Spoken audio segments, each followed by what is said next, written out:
દરેક વ્યક્તિ પાસે મેગી બનાવવાની એક અલગ રીત હશે. એમ મારી પાસે પણ એક અલગ રીત છે. મને મેગીમાં મેગી પ્લસ શાકભાજી બંનેનો સરખો ટેસ્ટ આવવો જોઈએ અને મેગીમાં મેગી કરતાં શાકભાજીનો વધારે ટેસ્ટ આવે છે તો તમે મેગી નહીં પણ શાક બનાવ્યું છે. તો ચાલો મારી રીતથી બનાવીએ.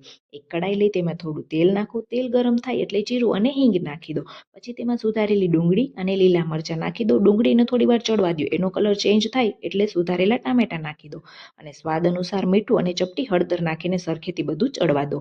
ત્યારબાદ એક ગ્લાસ પાણી નાખો અને એક પેકેટ મેગી નાખી દો. હવે આ મેગી ચડે છે ને ત્યાં સુધીમાં એમાં નાખવાનો આ મેગીનો મસાલો તૈયાર કરી લઈએ. એક વાટકીમાં થોડું પાણી લઈ તેમાં ધાણા જીરું પાવડર, ગરમ મસાલો, મેગી મસાલો અને આ એક્સ્ટ્રા પેકેટનો મેગી મસાલો નાખો. એક પેસ્ટ તૈયાર કરો. મેગી સાવ ચડી જાય એટલે આ પેસ્ટ તેમાં નાખી દો અને ગેસની ફ્લેમ ધીમી રાખવાની છે. છેલ્લે ગેસ બંધ કરીને ધાણા ભાજીથી ગાર્નિશ કરો તો તૈયાર છે તમારી પાસે મારી સ્ટાઇલની મેગી.